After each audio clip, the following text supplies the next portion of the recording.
good friends can talk about anything, right? Except apparently money. New findings from the first ever Friends Again report by Bank of America prove just how detrimental outstanding IOUs can be to a friendship or a relationship. According to the report, 44% of friendships cite money as a major source of stress, ahead of even social media and age differences. Joining us right now to explain why borrowing from the bank of friendship might not be in your wisest interest, Meredith Verdone, Bank of America Chief CMO, and Dr. Melanie Ross Mills, relationship expert. Great to see you both. Thank you so much for joining us.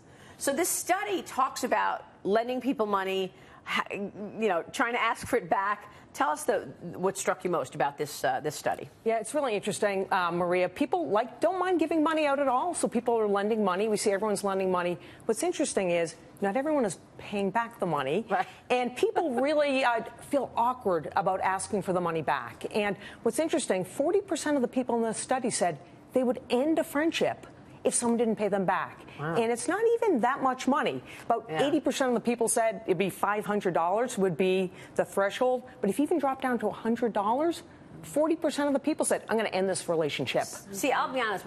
If I lend somebody money, I don't expect to get it back. I don't.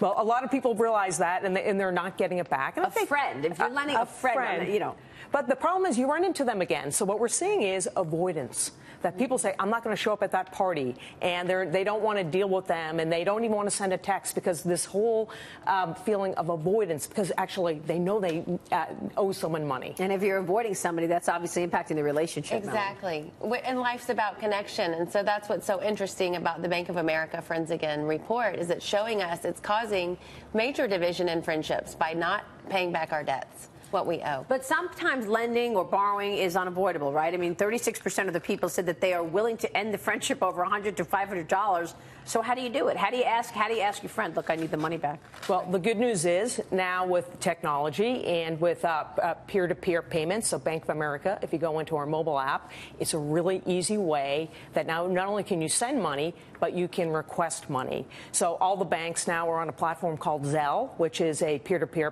platform. We've got 23 million active mobile users, and we're starting to see a huge uptick in people really starting to use the mobile payment platform. So a really easy way. So it takes the awkwardness out. So, Maria, I don't have to ask you face to face. I can just send you a text and ask you, hey, remember the time? And yeah, but I mean, maybe they don't have money. That's why they're not paying it back. Well, it's interesting. In a lot of these cases, it is small increments, because we looked into that, and that's why we broke down. Are we talking about a lot of money and they don't have it?